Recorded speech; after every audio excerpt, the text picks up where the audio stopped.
पाप कर्म कट भी जाते हैं और पता भी नहीं चलता।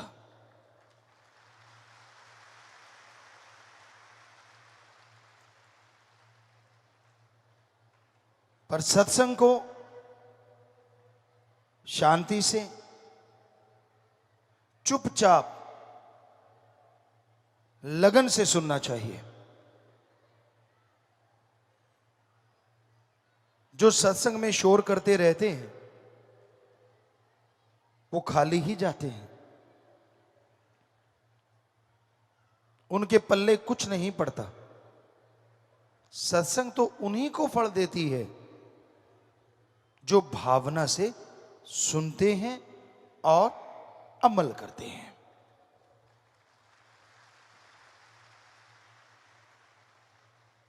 खाने पीने का सामान कितना भी सामने क्यों ना हो, जब तक खाओगे नहीं ना तो स्वाद आता है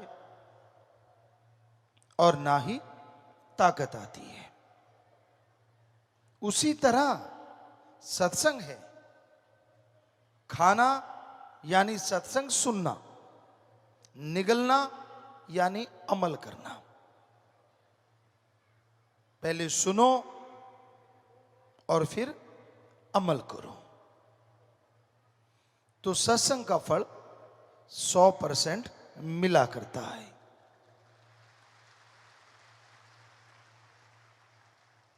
घोर कलयुग है, दूसरे शब्दों में भयानक से भयानक बुराई का समय। इंसान को यह हो जाता है वो यकीन करे तो किस पे करे, अच्छा कहे तो किसको कहे, क्योंकि खुदगर्जी इतनी बढ़ गई है, खुदगर्जी इतनी बढ़ गई है कि इंसान इंसानियत को छोड़ के शैतान बन रहा है। और संग का रंग लाजमी चढ़ता है। किसी का भी संग करो उसका असर आप पे जरूर आएगा। कहते हैं कोयले की खान में जाने से कालिख से बचा नहीं जा सकता, नमक की खान में जो जाते हैं वो नमकमय जरूर हो जाते हैं।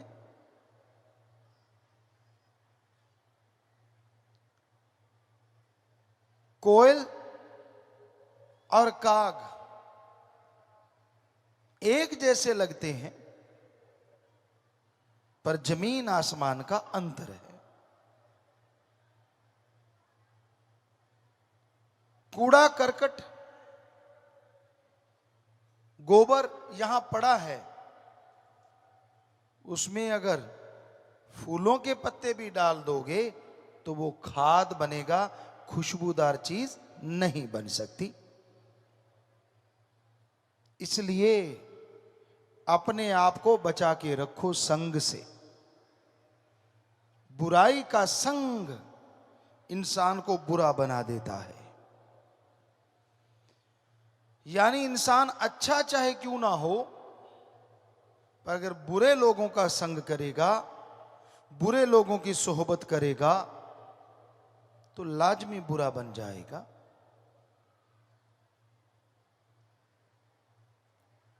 कड़वा पानी, खारा पानी धरती से निकलता है, कितनी भी चीनी डाल लो वो कड़वापन त्यागेगा नहीं। और दूसरी तरफ गंगा जल में कितनी बदबूदार शराब डाल दो वो गंगा जल ही कहलाता है।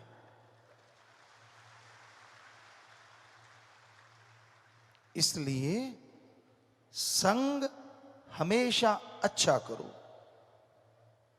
बुरे संग से बच के रहो। क्योंकि आदमी का मन चलायमान है, गतिशील है, ये एक जगह नहीं रुकता। काम वासना, क्रोध, लोभ, मोह, अहंकार, इन्हीं में घूमता रहता है, इन्हीं में चक्कर लगाता रहता है। इंसान बैठा कहीं और होता है और सोच कोई और चल रही होती है। इंसान दिखता कुछ और है पर अंदर कुछ और है। जो ऐसे होते हैं वो कभी भी ना तो जिंदगी में खुद सुख लेते हैं और ना अपने साथियों को लेने देते हैं। खुद भी तड़पते हैं और परिवारजन भी तड़पते हैं। पर जो अच्छा होता है वो बुरों को भी बदल के अच्छे बना लेता है।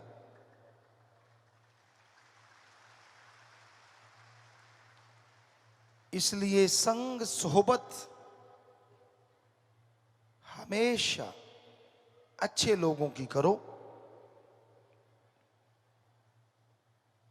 पर आजकल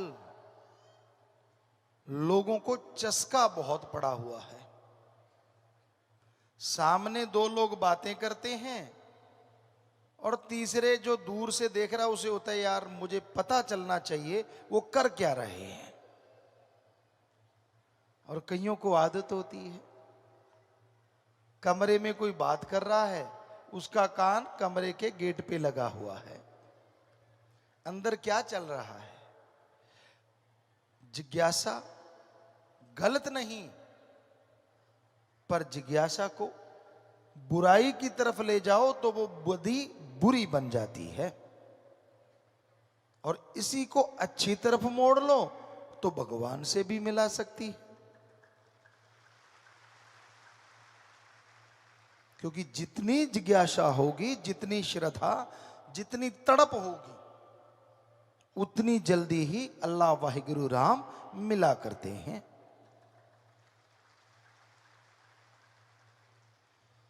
बिना तड़प के गाते रहो, बोलते रहो, सुनाते रहो। हमने सभी धर्मों में देखा,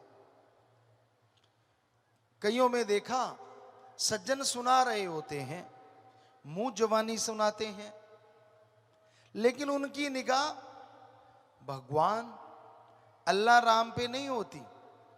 उनकी निगाह आने वाले हर इंसान के हाथ पे होती है। वो कितने चढ़ा रहा है, कहीं उठा के तो नहीं ले जा रहा। बड़ी हैरानी होती है। अगर वो पैसा ईश्वर का है तो कोई उठाएगा तो अंधा ना हो जाएगा। अगर वो ईश्वर का नहीं है तो तू उठाएगा तो वो उठाएगा, क्या फर्क पड़ जाएगा। लेकिन चिंता होती है कि भाई जोर मेरा लग रहा है, कोई और ही ना उठा के ले जाए। आजकल धर्मों की सच्ची बात लोग बताते नहीं, और बताते हैं तो खुद अमल कमाते नहीं। और जो खुद अमल नहीं करता उसकी बात का असर कभी किसी पे नहीं होता। पहले खुद अमल करना सीखो, फिर दूसरे को समझाते हुए अच्छे लगते हो। अगर दिए तले अंधेरा है तो दूसरों को रोशनी मिले ना मिले क्या फायदा। इंसान को अपने आप को सुधारना चाहिए। फिर बहुत ही अच्छा है अगर वो दूसरों के ऐब गुनाह छुड़वाने के लिए उसे सत्संग ले आए, अल्लाह वाहिगुरु राम के नाम से जोड़ दे।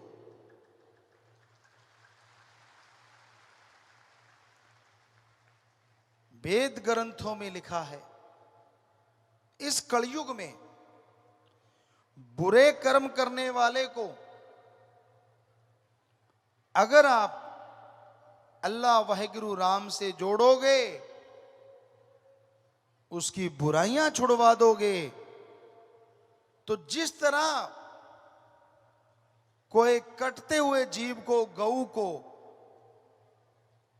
बुच्चड़ खाने से बचा लेता है, उससे हजारों गुना पुण्य आपको मिलेगा।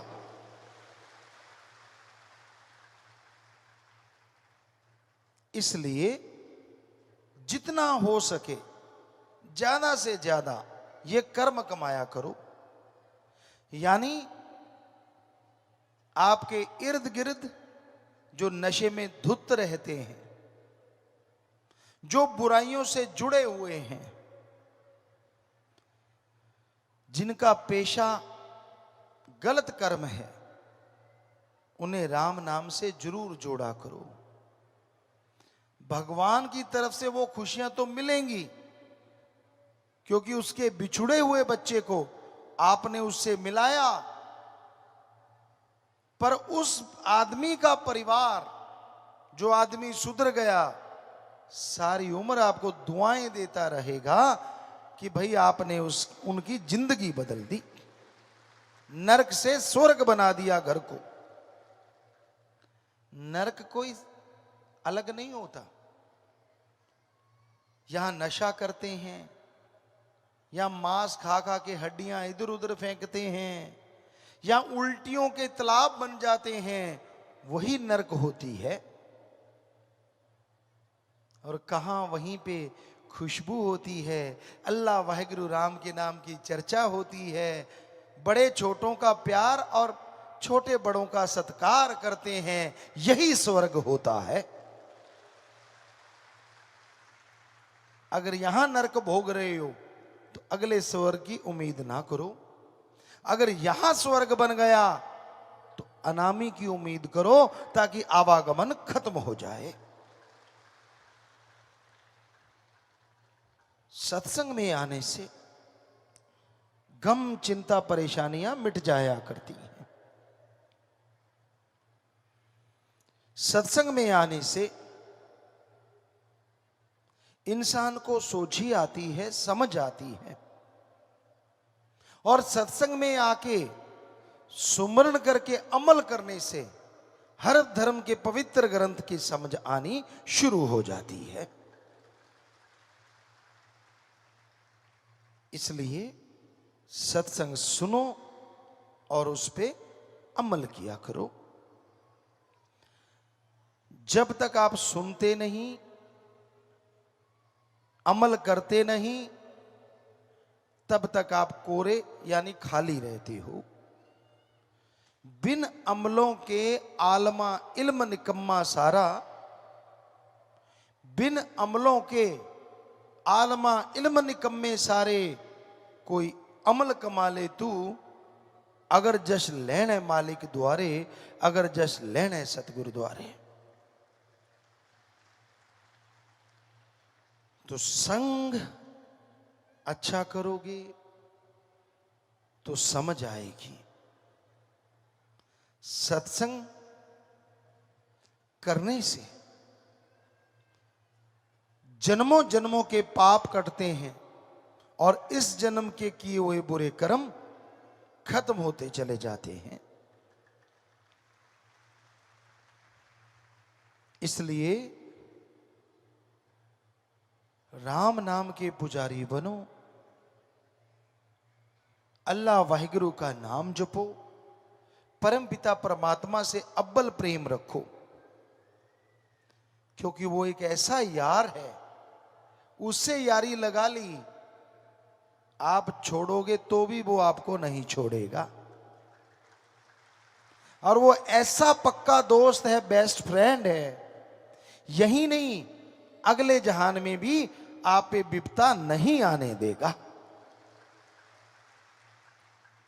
इसलिए गुरु संत पीर फकीर कहते हैं, कच्चों यानी जो कच्चे दोस्त हैं, जो बात बात पे रूठ जाते हैं, उनसे तोड़ और पकड़े से जोड़, यानी सतगुरु अल्लाह राम से जोड़ो। उससे अगर लिब लग जाती है, उसकी भक्ति इबादत में अगर लग जाते हो, तो आप सोच भी नहीं सकते जो खुशियां आपको मिलेंगी। कल्पना से परे खुशियां मिलती हैं, परमा आनंद मिलता है। तो भाई हमेशा याद रखो कि सत्संग सुनना है और अमल करना है। सत्संग पे एक सच्ची बात ख्याल में आई, आपको सुनाते हैं। बहुत पहले की बात है। एक शातिर चोर था, इतना शातिर कि वो आसपास के राज्य में चोरी करता, पर पकड़ा नहीं जाता था। लोगों ने बहुत जोर लगाया, राजा महाराजाओं ने बहुत जोर लगाया, लेकिन किसी की समझ नहीं आया चोर कौन है। आखिर समय आता है, उस चोर का भी अंतिम समय आया। वो जाने लगा और जाते जाते अपने बेटे को शिक्षा दी। कहने लगा, बेटा चोरी के ये मंत्र हैं, और जब चोरी करो तो कभी भी माल अपने पास ना रखो। सबसे पहले सामान को खुर्द बुर्द कर दो, फिर चोरी कर ली तो कभी मानो ना, चाहे कुछ भी क्यों ना हो जाए। जब तक मानोगे नहीं, आप चोर साबित नहीं होगे। बेटा कहने लगा, ठीक है पापा, ठीक है पिताश्री, मैं ऐसा ही करूंगा। फिर चोर कहने लगा, रे एक बात तो रह गई। कहने लगा, कौन सी? कि जब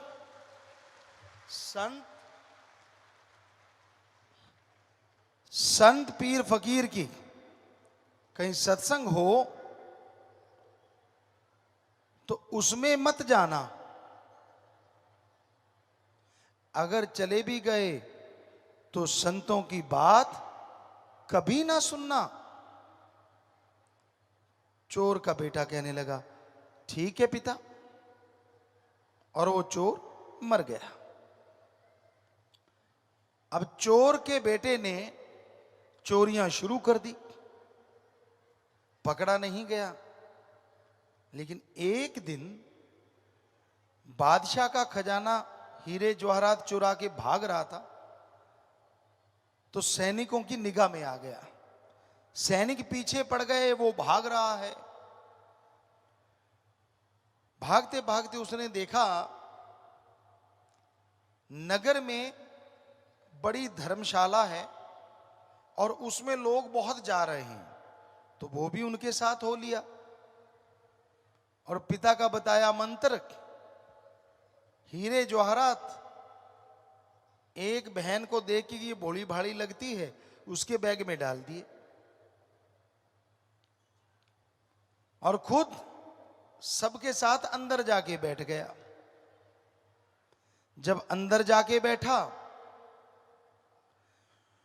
तो उसने देखा कि सामने तो एक संत बैठे हैं, एक फकीर बैठे हैं। तो उसने अपने दोनों अंगुलियां कान के ऊपर रख ली, कहीं कान में कोई संतों की आवाज ना पड़ जाए। दबा के उंगलियां बैठ गया। पर अचानक आदमी की फितरत है, अगर आपको बोले ना कि उधर बहुत खूबसूरत कुछ है, कई तो अभी देखने लग गए। जिन्होंने नहीं देखा वो बाद में देखेंगे, अच्छा क्या था उधर। यानी जिधर से रोका जाए नेचुरली उधर ध्यान ज्यादा जाता है। तो चोर ने सोचा, यार ये संत ऐसा क्या करते हैं, लोग तो तालियां मार रहे हैं, बड़े खुश हो रहे हैं, मैं सुनूं तो सही। उसने कान से उंगलियां हटाई और संतों का वचन आया, देवी देवताओं के परछाई नहीं होती। इतना सुना कि तो अच्छा ये तो बोल रहे हैं, झट से कान बंद कर लिए। सत्संग समाप्त हुआ, चोर बाहर निकला। उसकी पहचान थी सैनिकों को, और सैनिक जैसे वो बाहर निकला उसको पकड़ के ले गए, राजा के दरबार में पेश किया गया। राजा ने पूछा, क्या इसके पास चोरी का सामान मिला? तब सबसे बड़ा सबूत यही होता था कि चोरी का सामान मिल गया तो चोर है। कहते जी वो तो नहीं मिला। कहते फिर किस आधार पे कहते हो? कहते जी हमने इसको खुद देखा है भागते सामान उठा के। उसको जेल में कर दिया, बहुत प्रयत्न किया कि मान जाए, नहीं माना। एक औरत जासूस थी, कहने लगी, बादशाह सलामत, अगर कहो तो मैं मनवा लेती हूं। कहने लगे ठीक है। चोर अंदर कोठड़ियों में बंद है और अचानक क्या देखता है, गेट खुला है, धड़ाम से पहरेदार गिरे, दूसरा खुला, तीसरा खुला, सब गिर रहे हैं। और अचानक देवी मां आ रही है, 4 हाथ, वो जो देवी की आकृति दिलों में होती है, बिल्कुल वही देवी आ रही है। चोर हक्का बक्का रह गया कि ये तो मेरी श्रद्धेय है, इसको तो मैं अपनी इष्ट मानता हूं। देवी आई, चोर रोने लगा, ओ मां तू आई है, मेरी पूजा मैं करता रहा, तुझे याद करता रहा, देखो मैं यहां फंस गया, मेरा बुरा हाल है, मैं धन्य हो गया आपके दर्शन करके। तो देवी ने आशीर्वाद दिया, देवी माता ने, और बोलने लगी, बेटा मैं तेरे दुख हरने के लिए आई हूं, फिक्र मत कर, आज मैं तुझे बाहर ले जाऊंगी। अचानक चोर ने देखा देवी मां की परछाई नीचे से होती हुई दीवार के ऊपर तक जा रही है। चोर शातिर तो था, झट समझ गया। देवी कहती, बस तू सच सच मुझे बता दे, चोरी की है कि नहीं की, मैं तेरे गुनाह माफ कर दूंगी। अब चोर तो समझ चुका था, वो आगे से 4 गुना ज्यादा रोने लगा, पूरी एक्टिंग कर, मां मर गया, मैं तो तेरा रखने का हूं, मैंने चोरी तो क्या, मैं तो चोरी की तरफ मुंह भी नहीं करता। कहती बेटा देख ले वरना नरकों में जाएगा। कहता मां मुझे यही नरक दे दे अगर मैं झूठ बोलूं तो, क्योंकि चोर को पता था कौन सी माता है। तो वो औरत जासूस जो बन के आई थी, माता कहती ठीक है बच्चा चल मेरे साथ, उसके साथ हो लिया। सैनिकों को कहती राजा के पास ले जाओ, वो कहती जी देवी मां। वो राजा के पास ले गए। वो औरत जो देवी बनी थी भेष बदल के राजा के पास पहले पहुंच गई। कहने लगी राजन उसने चोरी नहीं की। राजा कहता तू इतना पक्के से कैसे कह सकती है? कहने लगी ये लोग देवी मां को मानते हैं और मैं ऐसे ऐसे रूप बदल के गई थी तो ये माना ही नहीं। मैंने इससे पूछा सब कुछ, बड़ी श्रद्धा से इसकी आंखों में जार जार रो रहा था, पर ये कह रहा था मैंने चोरी नहीं की। तो राजा कहता ये तो सही है, छोड़ो इसको, बेगुनाह है। उसको छोड़ दिया गया। अब उसने आप देखा ना ताप, भागा उस धर्मशाला के पास कि वो संत कहां है। वो नहीं मिले, वो तो चले गए। पता किया किस, वो कहते दूसरे नगर में है। वो दौड़ा दौड़ा गया, उस नगर में पहुंचा। संत बैठे हुए थे, धड़ाम से जाके चरणों में गिरा, हे गुरुदेव मेरे पे कृपा कीजिए, मेरी रक्षा की है आपने, मुझे जिंदगी बख्शी है आपने, तो संत मुस्कुराए, कहने लगे बेटा हमने तो कुछ नहीं किया, जो करता भगवान। कहता आप फला नगर में सत्संग कर रहे थे और मैंने सत्संग सुनना नहीं था, मेरे बाप ने रोका था, पर जिज्ञासा हुई कि क्यों रोका था, ऐसा ये संत क्या बोलते हैं। तो मेरे कानों में पड़ा कि देवी देवताओं की परछाई नहीं होती। तो उसने पूरी बात बताई कि आपकी सत्संग के एक लाइन ने आज मेरी जिंदगी बख्श दी। अगर मैं पकड़ा जाता तो सूली पे चढ़ा दिया जाता, तो अगर पूरा सत्संग सुनूं और आपका राम का नाम लूं तो पता नहीं मुझे क्या मिल जाएगा। और यही सच होता है। संत सत्संग अपनी बड़ाई के लिए नहीं करते। हम तो खाकसार हैं, चौकीदार हैं, आपके सेवादार हैं भाई। वो एक की बड़ाई करते हैं जिसके अरबों नाम हैं, ओम हरि अल्लाह गॉड खुदा रब वाहिगुरु प्रभु भगवान मालिक रब, वो एक है। वो उसकी बड़ाई करते हैं और सबको बोलते हैं कि उसका नाम जपा करो। जिस तरह सूली से उसके कर्म बदल गए चोर के, अरे आपके भी पता नहीं कितने भयानक कर्म, कितनी भयानक चिंताएं जल के राख हो जाएंगी,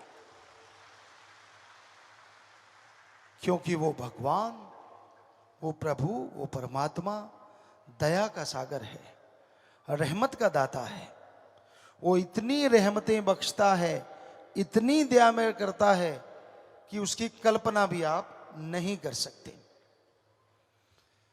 सुबह का सुमरन 2 से 5 का ब्रह्म मुहूर्त, अमृत वेला, God's pray time, early morning between 2 to 5, ये जो समय है, नासा साइंस केंद्र अमेरिका भी कहता है कि इसमें oxygen pure and more, oxygen शुद्ध होती है, हवा शुद्ध होती है और ज्यादा ऑक्सीजन रहती है।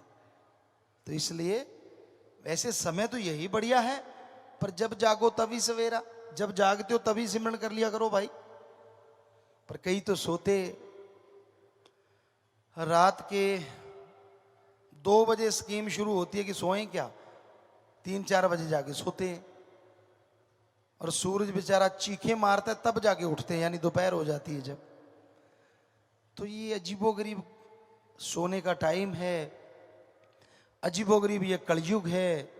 हमने तो कह के देख लिया बच्चों को, मतलब ही नहीं कि बदल जाएं। बारे शाह ना आदत जांदियां जी, भावे कट्टिए पोरियां पोरियां जी। चाहे मजाजी इश्क में कहा हो, पर कई लाइनें फिट बैठती हैं कई लोगों पे। कितना भी कह लो, कितना भी समझा लो, उनकी सुई वहीं की वहीं। बड़े बहाने होते हैं, बच्चे नहीं सोने देते। अच्छा, हमने तो बच्चे पाले नहीं ना, आप अलग से पाल रहे हो, ऊपर से टपके हैं क्या आपके वाले? माता जी से पूछ लेना कभी।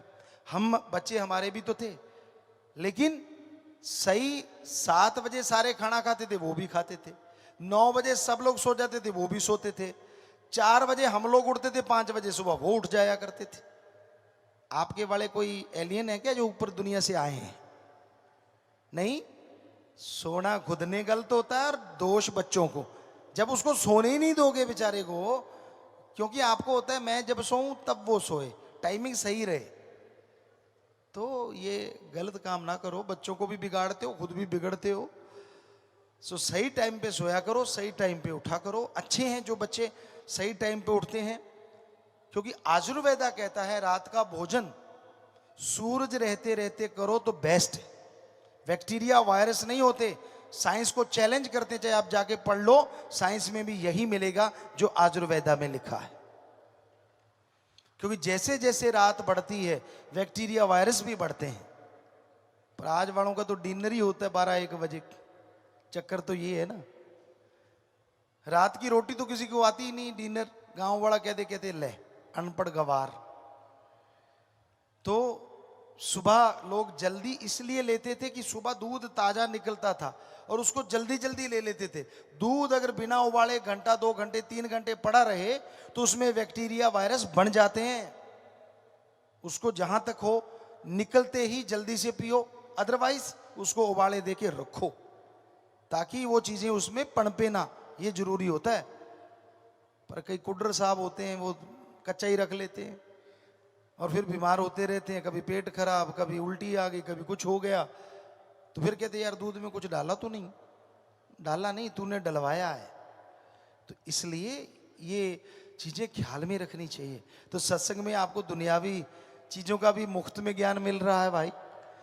होना तो रूहानियत का चाहिए, पर परमपिता शास्त्र नाम श्याम मस्तान जी दाता ने आपकी दुनियादारी भी तो देखनी है ना। तो ये 100% आप अमल कर लो, अगर फर्क ना लगे तो कहना। ये जो डिनर है, उसको डिनर को जो आपकी इवनिंग टी होती है ना, उसमें ले आओ, और इवनिंग टी को थोड़ा सा बैक गियर पीछे ले आओ। पढ़े लिखों की इवनिंग टी होती है 5 बजे 6 बजे, तो आप 7 बजे शायद दिन छिपता होगा, या 6 बजे जब भी है 7 एक करीब, तो उस समय खाना खा के देखो। और सोने से पहले अगर फ्रेश दूध थोड़ा सा ले लिया जाए तो डाइजेस्ट के लिए, शरीर के लिए, बॉडी रिपेयर के लिए सबसे बेस्ट होता है, ये कहता है आयुर्वेदा।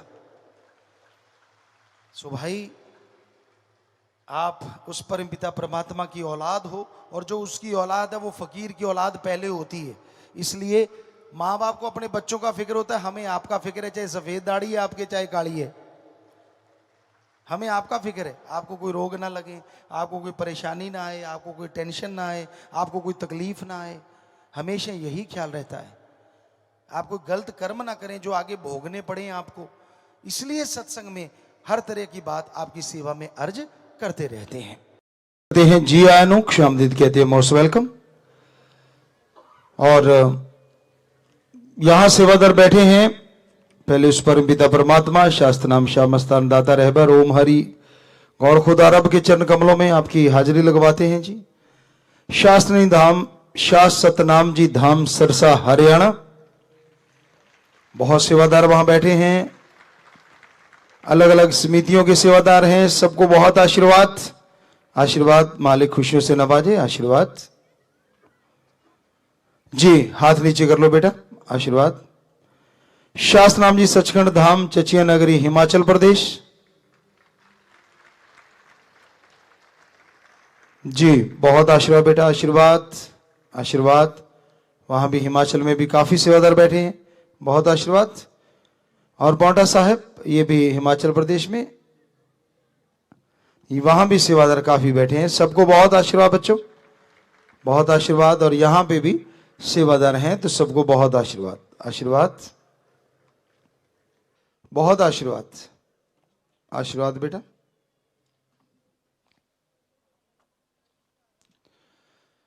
तो सेवा का कोई मुकाबला नहीं होता। सेवा जो करता है सदगुरु मौला के दिल के टुकड़ा और अखियों का तारा, खुशियां लेता है बेइंतहा, मालिक का हमेशा रहता उसे सहारा।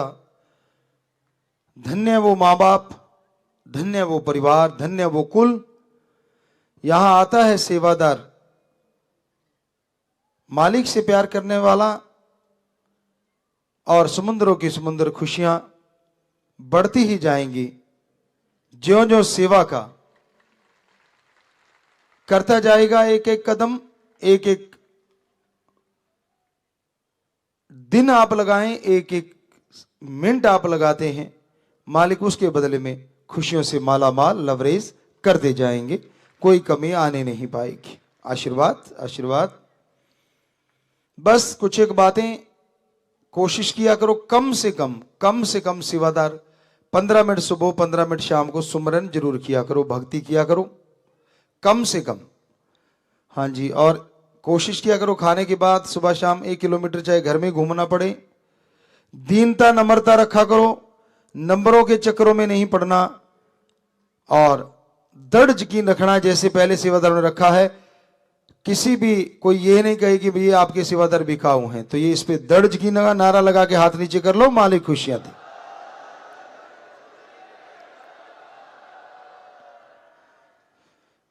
जो राम से प्यार करते हैं और राम से सब कुछ हासिल करते हैं, वो किसी भी लोभ लालच में कभी आते ही नहीं, कभी भी दुनिया के इशारे पे चलते नहीं, जो राम के इशारों पे चला करते हैं। जो राम के रास्ते पे चलते हैं वो कभी राक्षस का रास्ता पकड़ा नहीं करते। कहने को दुनिया कुछ भी कहती रहे, वो राम का रास्ता छोड़ के कहीं और जाया नहीं करते। तो आप सेवादार, आपके माँ बाप कुल धन्य होती है, मालिक सबको खुशियां दे। रिश्तों में पवित्रता जरूरी है सेवादारों। पति पत्नी का रिश्ता जायज है, उसके प्रति भी आपकी भावना सही होनी चाहिए। इसके अलावा अति पवित्र भावना अपने बहन भाई माँ बाप परिवार के साथ आपको 100% अमल करना है, ताकि समाज के बाकी लोग आपको फॉलो करें और देखें कि हां ये लोग इतने रिश्तों के सच्चे हैं, तो वो भी आपको फॉलो करेंगे। और हो सकता है इसी वजह से वो लोग बुराइयां छोड़ने आ जाएं और नशा छोड़ दें और बैठे बिठाए आपको घर में खुशियां मिल जानी है। और अपने घर में, डेरे में, आश्रम में जब आप आते हैं या अपने उस घर में जिसमें आप रहते हैं, परिवार रहता है, बिल्कुल चकाचक रखा करें, साफ रखा करें। कई बार आप लोग कहते हैं, गुरुजी वैसे पहले भी आपको कई बार बताया कि पिताजी आप कैसे दिनचर्या शुरू करते हैं। कई बच्चे कहते हैं कि जी उसकी वीडियो भी दिखाओ। अब टाइम फुर्सत ही नहीं मिलती कि आपको वीडियो बना के दिखाएं, लेकिन हकीकत यही है कि अर्ली मॉर्निंग उठते हैं और सबसे पहला काम होता है जिस बिस्तर से उठे हैं उसकी सलवट निकालना। जो चद्दर खेस दरी जो भी है उसकी सलवट निकालें, हम निकालते हैं। और जो भी चद्दर ऊपर लेते हैं या कंबल ऊपर लेते हैं या रजाई, जैसे सर्दी ज़्यादा आती है, जैसा भी मौसम वैसा कपड़ा ऊपर लेते हैं सब लोग, तो हम भी लेते हैं। तो उसको सबसे पहले तय मारते हैं, सही तरीके से उसको रखते हैं, सलबटे निकालते हैं और हर चीज़ अपने हाथों से अपनी करते हैं। तो आपको भी इन चीज़ों को फॉलो करना चाहिए। ये नहीं कि कोई भाई ये सोचे मैं तो उठ गया अब पत्नी संभालेगी, या पत्नी सोचे मैं तो उठ गई अब पति संभालेगा। जी नहीं, अपना बिस्तर है तो आप उसे अच्छे से संभालें। जिसके पास भी टाइम है, एक कोई काम करने निकल गया तो दूसरा संभाल लें। तो आप बिस्तर से अगर शुरुआत करिए तो पूरा घर कितना साफ होना चाहिए ये भी ध्यान दिया करो। ये नहीं कहीं जूता पड़ा है, कहीं जुराब लटक रही है, कहीं परना पड़ा है, कहीं बनाइन पड़ी है। प्लेयर भी बैठे लगते हैं हम बच्चे, प्लेयरों, ये हमने देखा है बच्चों, हमने 32 नेशनल गेम खेले हैं। तो हम में से भी बहुत सारे प्लेयर ऐसे थे कि हमें छोड़ के जो सफाई का कम ही ध्यान रखते थे। अगर उनकी जुराब सुंघा दी जाए तो कई बार तो बेहोशी वाले डॉक्टर की जरूरत नहीं पड़ती थी। मतलब इतना कम सफाई रखते हैं। सारे एक जैसे नहीं होते, आजकल बच्चे अच्छे भी हो गए हैं, लेकिन पहले ऐसा होता था, हमने तो देखा है। तो प्लेयरों को भी साफ सुथरा रहना चाहिए, उतनी ही अंदर दिमाग ताजगी हासिल करेगा। और दिमाग अगर ताजा है, ताजगी हासिल करता है, तो गेम्स में अपने आप ही आप तरक्की करते जाएंगे। तो इसलिए घर में सफाई रखना, पूरे घर को चमकता रखना है। हो सकता है उसकी वजह से भी बहुत सारे लोग राम नाम से जुड़ जाएं, बुराई छोड़ दें, नशे छोड़ दें। तो ये सारे वायदे आपसे लेते हैं और आपको मालिक से प्रार्थना करके दुआ करते हैं, आशीर्वाद कहते हैं कि बदले में समुद्रों की समुद्र खुशियां आपको लुटाई। नारा लगा के हाथ नीचे कर।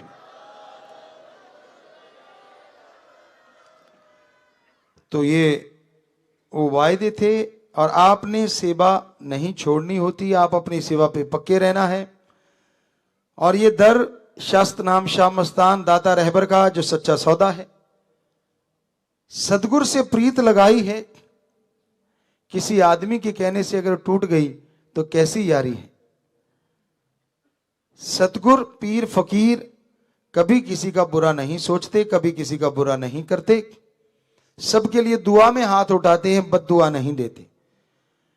हां, अगर आपको कोई ये कह देता है, मान लो कोई सेवादार खड़ा नजर आ गया, आप सोचते हैं ये तो वहां पास खड़ा था, अब हमें नहीं पता तो कौन कहां खड़ा है, हम तो आप में ध्यान है, साथ संगत में। कोई भी अगर अपनी मर्यादा के गलत चल के आपको कुछ कहता है और हमारा नाम लेता है, तो वो समझ लो वो आदमी गलत हो सकता है, क्योंकि हम कभी भी किसी को गलत रास्ता नहीं दिखाते।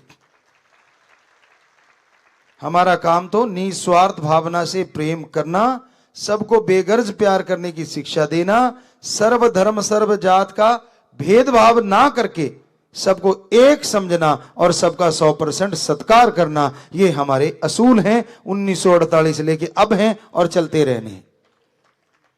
तो आप ये पूरा ध्यान रखा करो, कहीं कोई आपको पर्सनल नाम लेके बुला दे कि जी इस नाम से आपको तो ये बोला गया है, आपको तो ये बोला गया है, तो हो सकता है वो इंसान मनमते कर रहा हो। आजकल तो ज्यादा ही मनमता लोग करते हैं, तो इसलिए ये पूरा ध्यान रखना सेवादारों। बाकी निशानियां आपकी शायद रख रखी होंगी वहां, हाँ वो तो बच्चों की है इधर, हाँ ये सारी निशानियां सेवादारों आशीर्वाद दे के हमने भिजवाई हैं, आप ले लेना यहां से एक एक निशानी या ऐसी कुछ।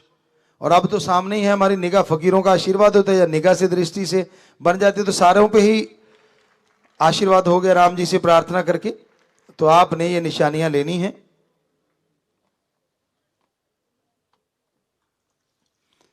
और यह नहीं सोचना, कई बार होता है कि मुझे कौन सी निशानी मिली और पड़ोसी की तरफ निगाह होती उसको कौन सी मिल गई। ये काम नहीं करना, निशानी निशानी होती है। फकीर एक छोटा सा किनका दे दे और आप दृढ़ यकीन कर लो राम जी कृपा कर दे तो उसमें भी माला माल कर देता है।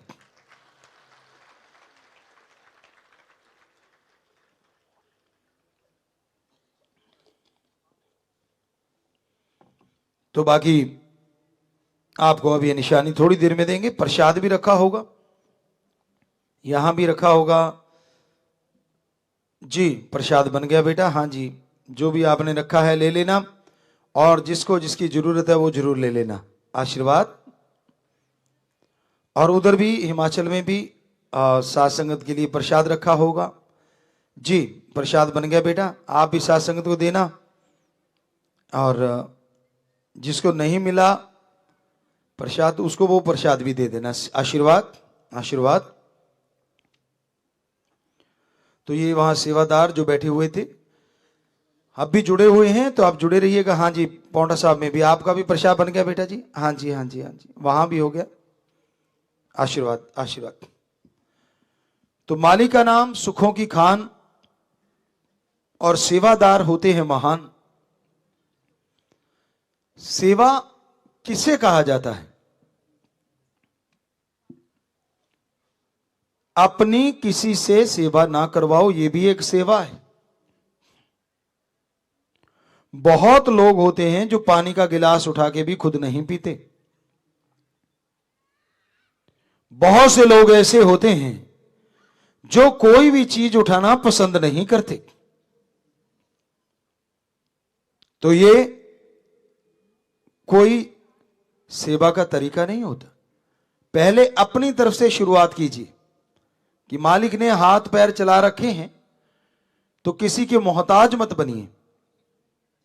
अपना पानी का, अपनी चाय का जहां तक संभव हो वो खुद उठा के ले, खुद पिए। जैसे आपको कहा कि आप हमसे पूछते तो हम अपना कर्म ज्यादातर खुद ही करते हैं, जितनी की जरूरत होती, कोई लंबी चौड़ी जरूरत भी नहीं होती। तो आपको भी यही करना चाहिए। फिर होता है सेवा परिवार से। अगर आप छोटे हैं तो बड़ों का सत्कार करो, और बड़े हैं तो छोटों को बेगरज निस्वार्थ भावना से अच्छाई के लिए आशीर्वाद दो, उनके सिर पे हाथ रखो, ये भी एक सेवा है। घर में मां बाप बुजुर्ग हैं, चल फिर नहीं पा रहे, सही ढंग से कुछ उठा नहीं पा रहे, उनको लाके वो खिलाना पिलाना भी एक सेवा है। उसके बाद आप अपने समाज में देखें, अपने आसपास प्रभु की बनाई सृष्टि किसी कर्मों की वजह से अगर दुख पा रही है, वो पशु पक्षी परिंदे इंसान कोई भी हो सकते हैं, तो उनका दुख दूर करने के लिए आप कदम उठाएं। बीमार का इलाज करवा दीजिए, भूखे को खाना, प्यासे को पानी। तो ये महान सेवा है। और यही नहीं, साथ संगत मिलके भी सेवा करती है। ये एक और बड़ा यज्ञ हो गया, महान यज्ञ, बड़ा यज्ञ, जब आप सारे मिलके किसी नी आसरा का आसरा बना देते हैं। बहुत साथ संगत घर बना के देती है। ये और बड़ी सेवा है। साथ संगत मिलके कोई मजबूर इंसान, आर्थिक तौर पे कमजोर इंसान की बेटी की शादी ब्लॉकों वाले मिलके करवा देते हैं, सेवादार मिलके करवा देते हैं। ये भी एक महान सेवा है, बहुत बड़ी सेवा है। सेवादार मिलके गरीब बच्चों को जो आर्थिक तौर पे कमजोर हैं उनको पढ़ाते हैं, उनकी मदद करते हैं। ये भी एक बहुत बहुत बड़ी सेवा है। आप पशुओं को खाना डालते हैं, चारा डालते हैं, पक्षियों को दाने डालते हैं, पानी रखते हैं। ये भी बड़ी सेवा है। आप खूनदान करते हैं, मरणोपरांत आंखें दान, शरीर दान जिस पे रिसर्च होता है, तो ये भी महादानों के दान आ जाते हैं, बड़े दान हैं। और जीते जी कई बच्चों ने गुर्दा डोनेट के फॉर्म भरे हुए हैं और लीगली तौर पे वो एक दो जगह पे गुर्दा दान कर भी चुके हैं। तो ये भी महान से भी महान सेवा है। तो सेवा का कोई किनारा नहीं कि कहां तक लास्ट है, कहां तक ऊंचाई है। जितनी सेवा करते जाओगे उससे होगा क्या? आपको आत्मिक शांति मिलेगी, आत्म बल मिलेगा, चैन, आनंद आएगा। और इसके साथ साथ ओम हरि अल्लाह वाहिगुरु राम की भक्ति में आपका मन लगने लग जाएगा, आपकी आत्मा ठहरने लग जाएगी। तो ये बहुत जरूरी है कि आप सेवा करें। आज का टाइम स्वार्थ का बोलबाला है। कई बार आपको सुनाया, कई नगरों में तो राम राम भी कहने से पूछते हैं क्या चाहिए, यानी गर्ज के बिना राम राम भी मंजूर नहीं करते। जबकि राम राम बोलने से मुंह पवित्र होता है।